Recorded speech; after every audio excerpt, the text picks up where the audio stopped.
Hi everyone, welcome to this talk, which, as you can see on the title slide, is a joint effort between me and Folgert Karsdorp from the Meertens Institute in Amsterdam. And today I will present some of our recent work in which we have borrowed a mathematical approach from ecology, ecodiversity to be more specific, to estimate how much medieval literature has been lost to us, how much is gone.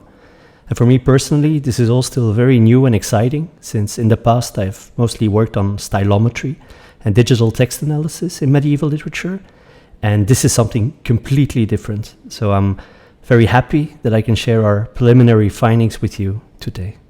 To set the tone of the presentation, I wanted to start with a bit of a tendentious claim, namely the idea that what we do in medieval studies is mostly about mourning, an idea that is very much in line with the conference theme. The fact that we are more often mourning what has been lost to us than celebrating what actually survived. And this is something that might be true for many more domains in the humanities, and in fact also the computational or digital humanities, which is our core domain. And to illustrate that, we included a quote from a keynote by Bethany Nowvisky at the annual DH conference a while back, which was a very moving and poetic intervention in which she reflected on how we deal with loss in digital humanities. And she said, alongside the myriad joyful, playful, scholarly and intellectual concerns that motivate us in the digital humanities, there lies the seriousness of one core problem. And the problem is that of extinction, the absences that echo through the centuries and the disposable erosions of our lossy everyday. Extinction is the key word here, and today we would like to argue that digital methods can help us restore some of that loss, overcome some of that loss, or at least get a better sense of this extinction. So this is going to sound obvious to a medievalist, but I think it is clear that the loss of material artifacts is one of the major impediments to the study of historic literature. It's the main bottleneck in our business, so to speak. Today we are focusing on high medieval literature, and it is safe to assume that much, if not most, of the objects that were carrying literature from that time no longer survive. There are various reasons for this, as we all know. There have been library fires, especially after bombings in the Second World War. Collectors in the past have often willfully disposed of copies because they didn't want to keep duplicates. And an interesting case is also that of maculature, where medieval codices were cut up into pieces that were used to patch up newer books. And these pieces often started a diaspora of their own, later emerging scattered across libraries. Of course, we didn't only lose physical manuscripts in this process, but also texts, in the obvious case that all of the manuscripts from which we know a specific text are now lost.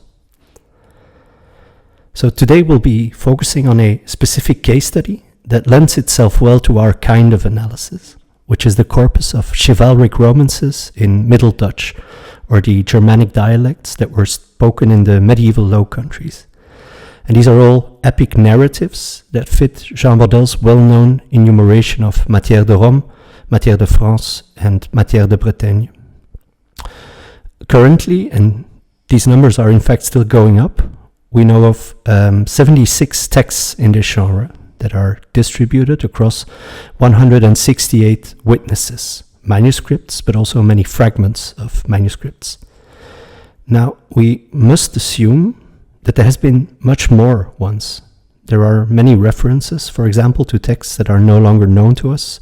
And nowadays, not a month goes by, so to speak, without the discovery of a new fragment on Twitter. Ever since I was a student, I've wondered how much exactly has been lost. So how tiny is the sample that we work with? All of these remains for Middle Dutch can easily fit into a single moving box. Isn't this corpus too tiny to do anything with at all? From a more scientific point of view, there is a more pressing issue here, and that is the issue of bias. As medievalists, we are strongly biased in our work towards the stuff that actually survived, and that is perfectly understandable. I mean, we have to work with what we have, right? But the result of this bias is that we consistently underestimate how much was there in the first place. We underestimate the diversity or the number of manuscripts and texts that were originally there. And we must somehow account for that. So here I included a nice illustration just for fun. This is a kind of romantic cover for a slipper from around 1400, which was found in Mechelen in Belgium. And you can't see it properly, probably, but it depicts the famous orchard scene from the Tristan legend. Interestingly, it features a Middle Dutch quote from Isolde asking Tristan whether he can't see the fish in the water. And the fact that this quote is in Dutch is tantalizing, because we don't have a Middle Dutch Tristan. But this silly tiny slipper suggests that it might have existed once. So what do we do with this kind of evidence? A couple of years back, Frits van Oostrom, one of the great scholars in the field, published a history of Middle Dutch literature, and he devoted a whole section to this kind of literature. And he was courageous enough to attempt an estimation of the losses that this literature has sustained. And he said in total, Dutch language sources survive of about 80 different romances. Because some texts have also completely been lost, the authentic corpus must have contained at least 100 different romances. The size of these can of course only be estimated with very wide margins and much caution. So this is interesting for us as a baseline. Van Oostrom's gut feeling is that at least 100 texts must have existed in this genre. And we would like to present today a quantitative method that might help us to verify this hunch. Our method has been borrowed from the field of ecology, which is maybe a bit surprising, but we hope well justified. More specifically, we looked into the domain of ecodiversity. Now, diversity is crucial in ecology for a variety of reasons that I won't go into, but it's definitely very important to be able to properly measure ecodiversity and monitor it. There's the case of natural disasters, for instance, like the wildfires in Australia recently, that can offer a dramatic blow to the species riches in an area. So ecologists want to be able to estimate the impact of such a disaster. But how does that work in practice? Well, they send in a team of observers who have to cover a certain area during a couple of weeks, maybe using harness traps or other instruments. So these people literally start counting species. Now, of course, they will observe a lot of insects or smaller mammals, but they are very likely to miss many species during their campaign. Species that are much more difficult to spot, rare animals like tigers or wolves. And that is, of course, a major issue, because they know that their counts are biased. Like medievalists, they are actually underestimating the richness and diversity of the species living in that area. In ecology, people have devised statistical methods to be able to deal with this underestimation and correct the bias in their counts. Today I won't go into the mathematical details, but we will use a very simple method here, developed by Ann Chow, a Taiwanese biostatistician who basically built a career on developing such models. The formula that we will use is known as Chow1, and you can see it here in the top of the slide. And it requires that you input the information as so-called abundance data. So it's basically a table that captures how often each species was sighted in your trapping campaign. In this example table that you see, for instance, 44 species were sighted only once. And those are the singletons, or what we call F1. 13 species were sighted twice, or as so-called doubletons. And this is what we call F2. You can see that only a single species has been sighted 16 times in total. What this formula does is it takes F1 and F2 to calculate F0. And F0 is a funny thing.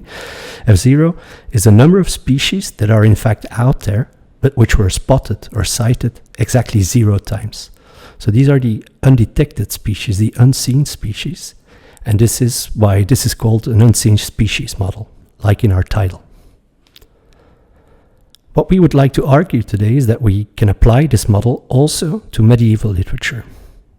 In this analogy, we treat the number of witnesses that we have for a particular text as a proxy for the number of sightings for a particular species in ecology. So we plug in the attestation frequency of works to calculate F0, that is to say, the number of texts that were once there, but which were never observed. That's the main idea.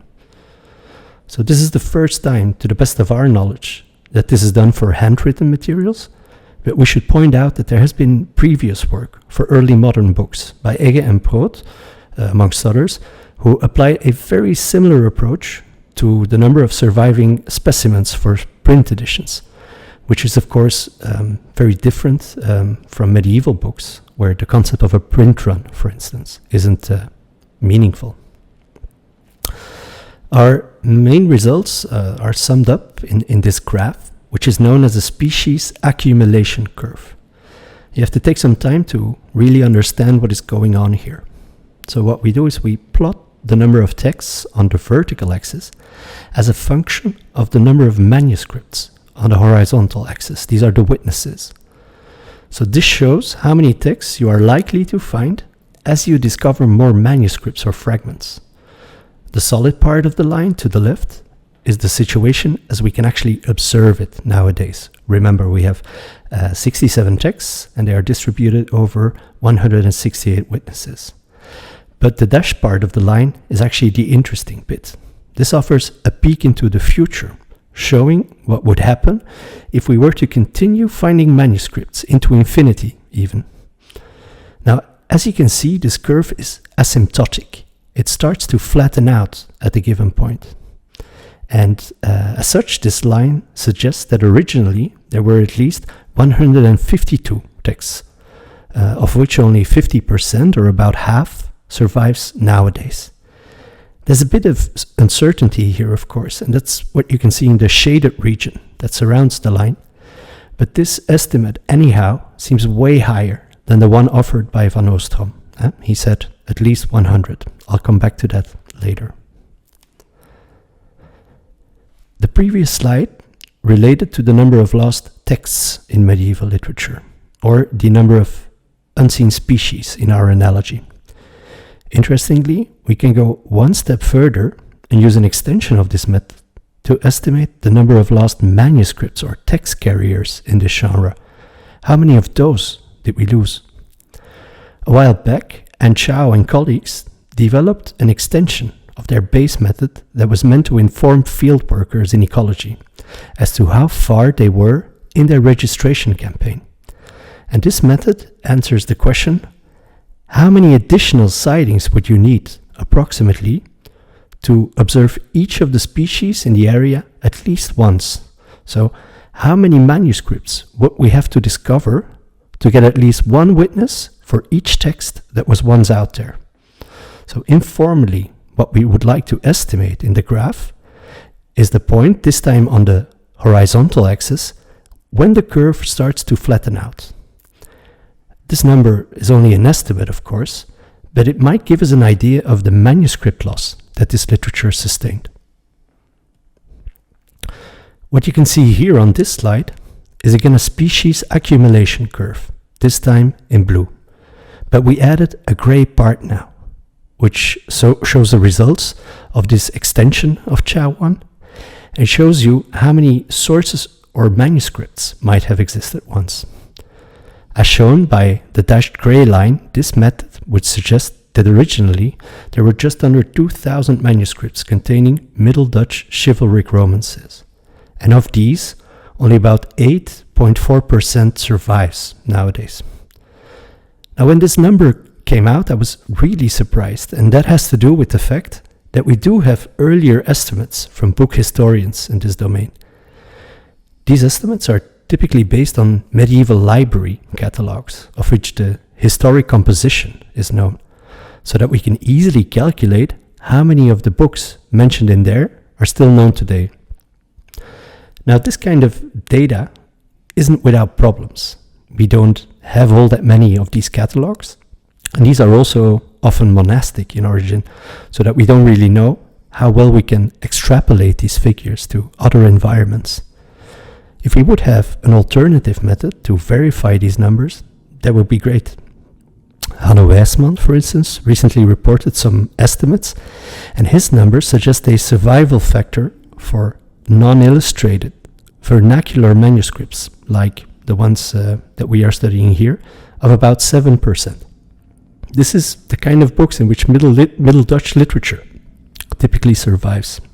I found it astonishing that our method, out of the blue, and although it uses a completely different data source, gives an estimate in roughly the same ballpark, 8.4%. So when it comes to manuscript survival, this method seems to corroborate previous findings by book historians, which seems really valuable. For Middle Dutch, this research yielded some very promising results, and we are now looking into how we could extend this research internationally, especially to compare the loss of literature across multiple languages and cultures in medieval Europe. Therefore, we are currently expanding our data to include chivalric romances from also medieval French, Middle English, and High German.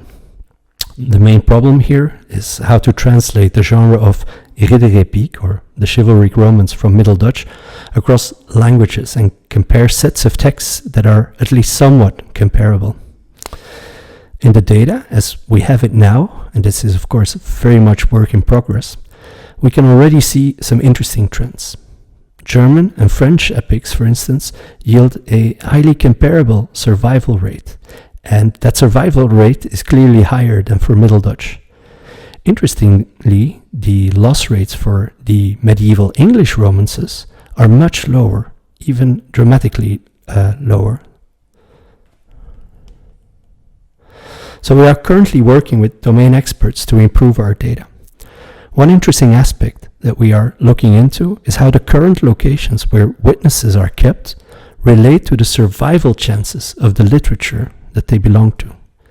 In the heat maps on this slide, we visualize the diaspora of the text carriers in the genre. This is preliminary, of course, but surprisingly, French and German cover a very similar region. Strikingly also, almost nothing seems to have been preserved on the Iberian Peninsula across these four literatures. But what seems very remarkable is that very few Middle English texts have been preserved on the continent, and maybe this is related to the low survival rates that we observe for this literature. Maybe migration, or at least the ability to migrate, is a relevant concept here. Interestingly, islands also have a very special status in ecology, and we are trying to link our findings to some of the scholarship published there. It's time to wrap up. A reviewer of our work at a recent conference said, "Se non è vero, è ben trovato."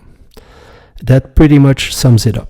This seems like a fresh way to look at medieval literature, and even if this all turns out to be false, I think it will have been a fruitful thought exercise.